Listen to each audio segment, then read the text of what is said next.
Hello and welcome to Crosstalk, where all things are considered. I'm Peter Lavelle. Ukraine's Poroshenko says he wants voters to decide on NATO membership, and soon. Is this a diversion from the real topics at hand, like Ukraine's collapsing institutions and economy? The West helped him into power, but will the West save Ukraine?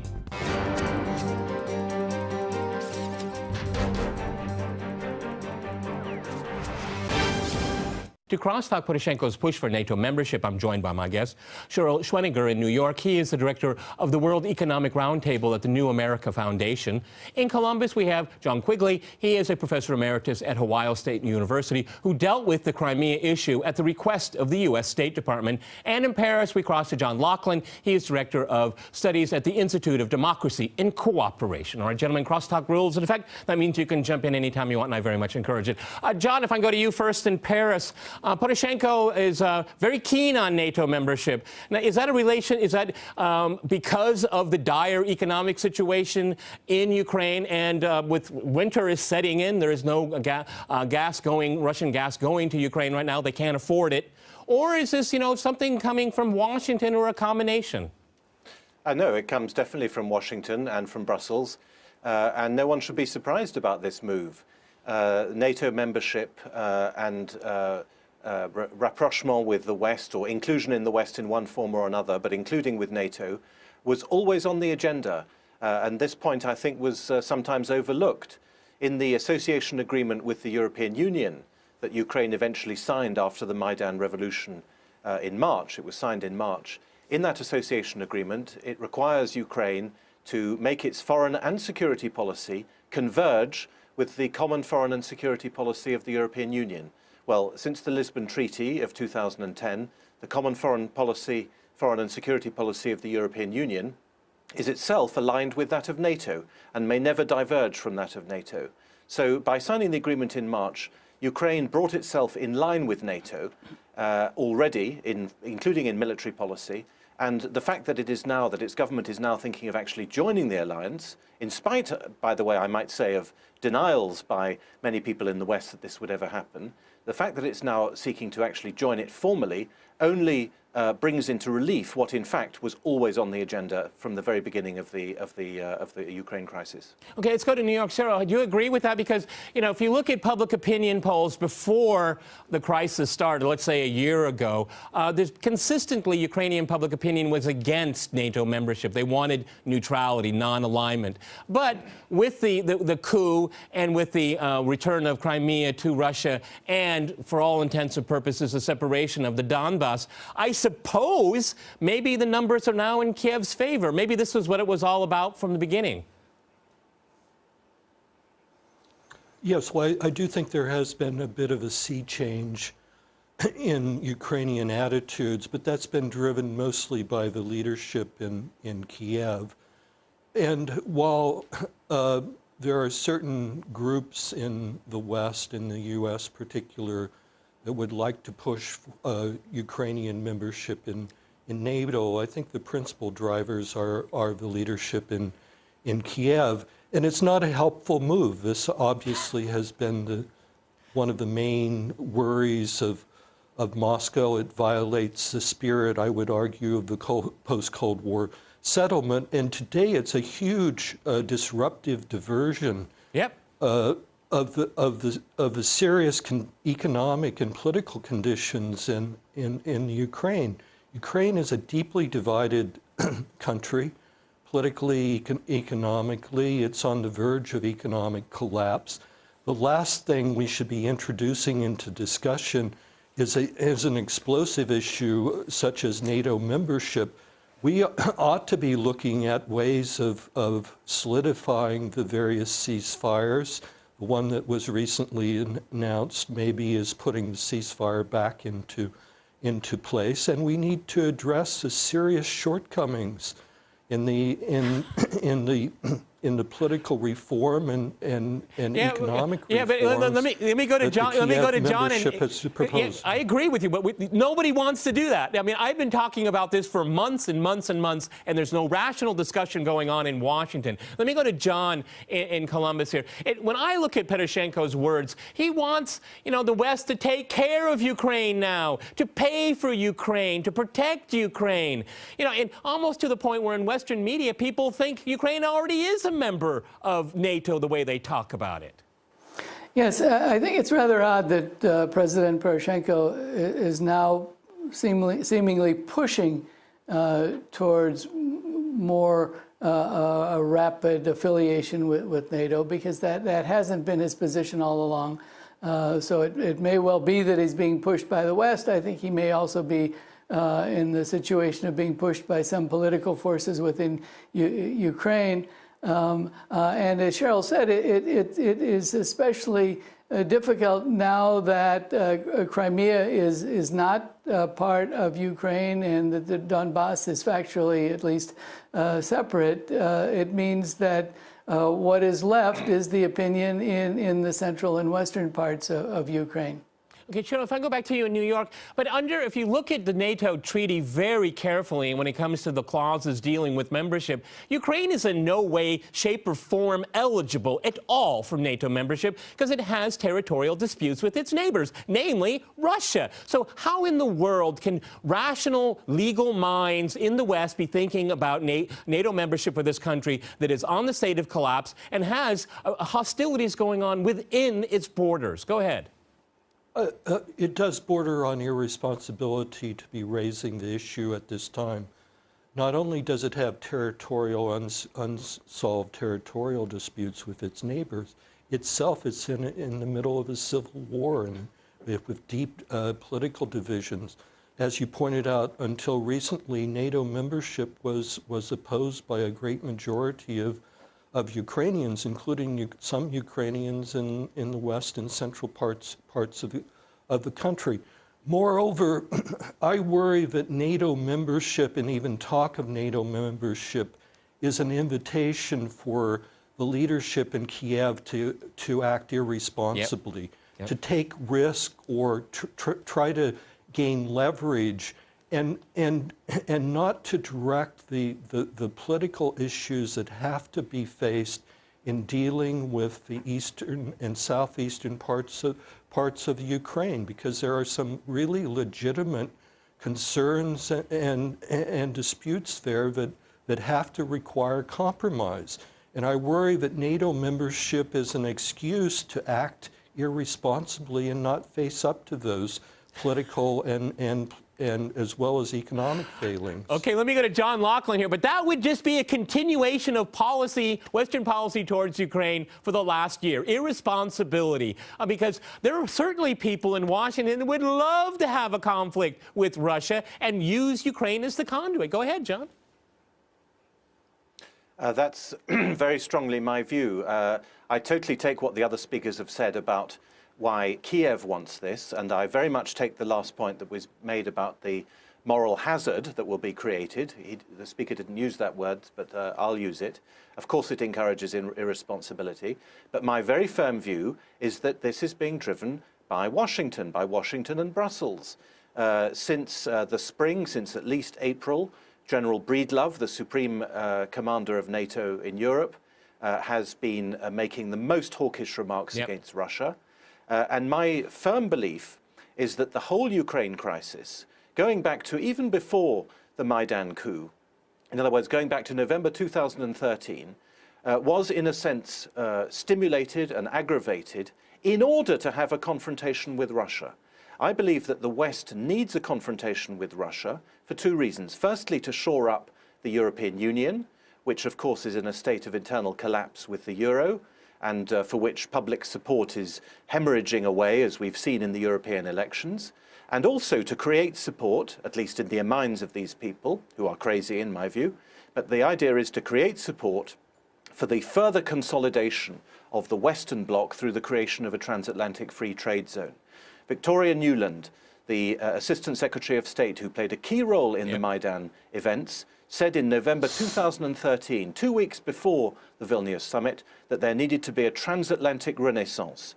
And I think that this is the program. This is the reason why a confrontation with Russia is being actively sought out, and Ukraine is the theater for that confrontation. Okay, let me go to John in Columbus, Ohio. You know, putting all your apples in the Ukrainian cart is really a bad idea, I think. Yes, I think that's right. And to go back to the NATO treaty, it doesn't actually have a clause about disputes with other neighboring countries, but it has been a very firm policy position of NATO all along that membership is open only to states that don't have such problems with their neighbors. There, of course, is also the entire question of the purpose of NATO. It was, of course, set up for a particular purpose back in the 1940s, and that purpose is no longer in existence, which does lead one to think along the lines of what the other speakers have said, that it has become something of a policy tool for the major Western powers rather than an actual defensive alliance. All right, gentlemen, I'm going to jump in here. We're going to go to a short break. And after that short break, we'll continue our discussion on Ukraine and NATO. Stay with our team.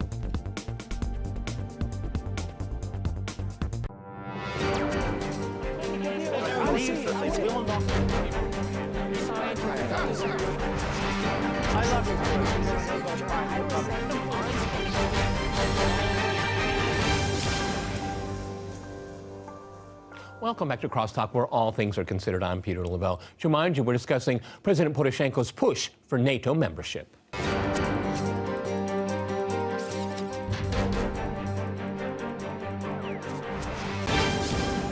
Okay, I'd like to go back to New York. Cheryl, there are a number of narratives about Ukraine out there, and there's a Western media-driven one, and there's one that is prominent here in Russia. And on the Russian side, there's constant reference to how the West is trying to bait Russia into a conflict. And since it hasn't really worked out, maybe this is why Poroshenko is talking about it, because this is the next step of escalation. How do you buy into that narrative? Oh, well, I do think there is the Western narrative, and then there is what I would call a narrative that would be well established by the facts, and that relates to the crisis being as much of the responsibility of serious Western mistakes as well as a reckless sort of Kiev leadership, with mostly, and then obviously, elements within eastern Ukraine that were very aggrieved by the measures and worried about the measures that Kiev took, or may have an agenda, which has in some ways forced Moscow's hand to come to their assistance. I think that's a narrative that is more established by the reality. There are always elements within the Western policy establishment, and particularly the sort of Poland-Lithuanian groups are, to some degree, driving Western policy, both as it relates to German policy, but as it relates to U.S. policy. And John mentioned some of the individuals in the U.S. If the purpose of this in moving towards or trying to instigate a new Cold War with Russia was to shore up the unity of the EU and advance a US-EU free trade agreement, then I think it's horribly backfired. Yep. Indeed, I think the Ukrainian-Russian crisis has been another negative shock that has contributed to a drift further towards European deflation and no growth, no budge in German position. And as you've seen, the talks on the TTIP have gone nowhere over the last few months. In fact, there's been numerous setbacks. The one change that it has made is that it has moved Germany closer to Washington's position. And so there is a German, Polish, American position now that is dominating the NATO-EU discussion at the expense of, I think, a more sensible Italian, French, Spanish position. And also part of the German political spectrum is still, I think, committed to some sort of entente and ongoing seeing Russia as a reliable political and trade partner. Well, so I see that there's still a lot of divisions within the West, yep. and we have to hope that the responsible elements within Western foreign policy establishments will, in the end, prevail with some common sense, because we desperately need Russia's cooperation to be able to address Ukraine's serious problems. I absolutely agree with you, because you're a rational man. Everything you've said on this program is rational and reasonable, but that's not politics in Washington. John, you were nodding your head. Go ahead, jump in. You want to react to what you heard? I very much share the sentiments, and of course I wish that rational policies would prevail and common sense would prevail. Unfortunately, what worries me precisely is that Western leaders seem to me to be in the grip of ideology, which makes them, quite frankly, blind to reality. Yep. There have been many examples of this in the Ukraine crisis. One of the worst, I think, was President Obama's famous statement in March that there had been a referendum in Kosovo, a statement he made in a speech in Brussels, which remains uncorrected to this day on the site of the White House. Yeah. This is evidence of a very serious cognitive disconnect from reality. There is serious cognitive dissonance going on in the West, which renders the people who are infected by it, that is to say all the main Western leaders, and I'm afraid I don't see much disagreement within the West, as you claimed, it renders them incapable of seeing reality, and in particular of seeing the consequences of their own actions. And it's precisely that which makes me so worried about the drift of Western policy today. We're looking at not just trade, but we're looking at military alliances.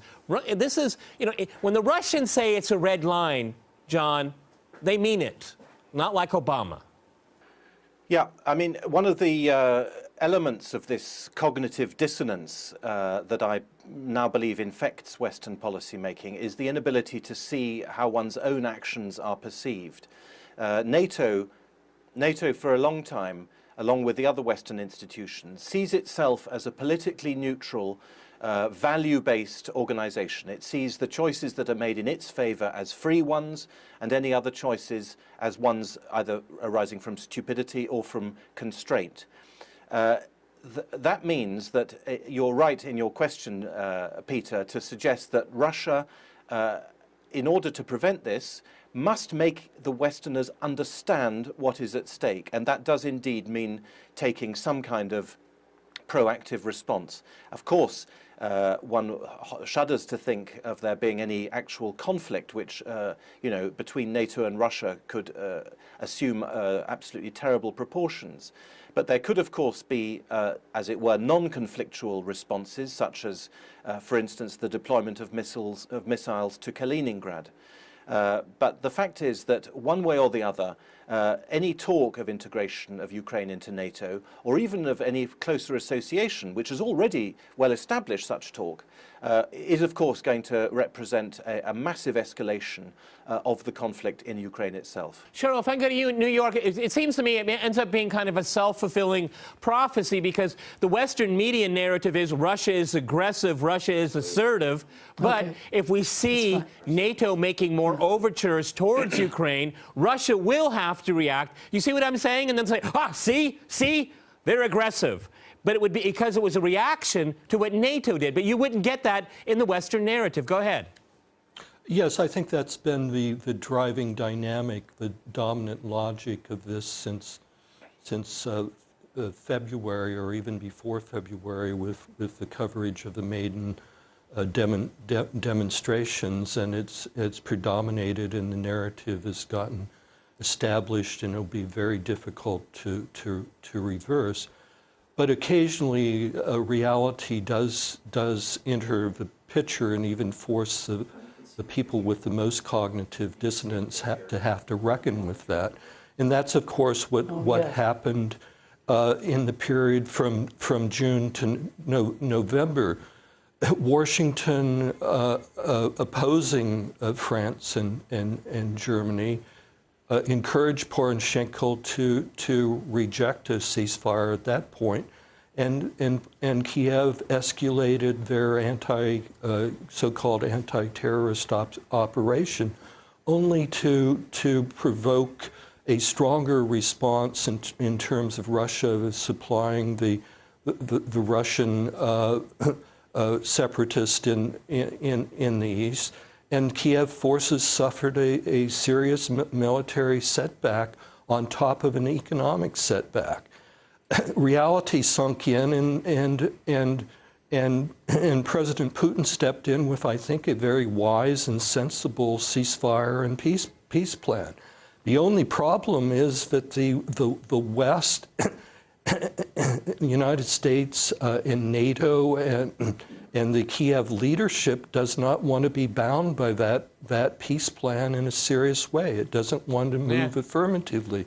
So it takes any little measure of continued Russian support or any deviation from the election campaign to reestablish its casus belli towards the east and to move towards military operations. And then when they face new economic and military setbacks, they're forced to reconsider again. Okay, John in Columbus, I want to give you the last word on the program. I mean, are we experiencing moral hazard here?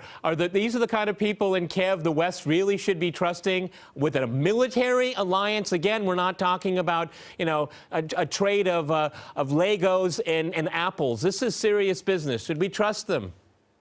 Yeah, I think the NATO leadership has to take a very serious look at the leadership in Kiev, and also to reassess its entire policy. I mean, it just came out with a new policy statement declaring the incorporation of Crimea into Russia as being an illegal action. I think NATO needs to take a very serious look at that. If you see what happened with Scotland recently, where the UK government said, yes, a vote would be respected for separation, you know, why is it that NATO is taking the opposite view when it comes to Crimea? Well, hypocrisy is the first word that comes to my mind. Many thanks to my guests in New York, Columbus, and in Paris. And thanks to our viewers for watching us here at RT. See you next time. And remember, crosstalk rules.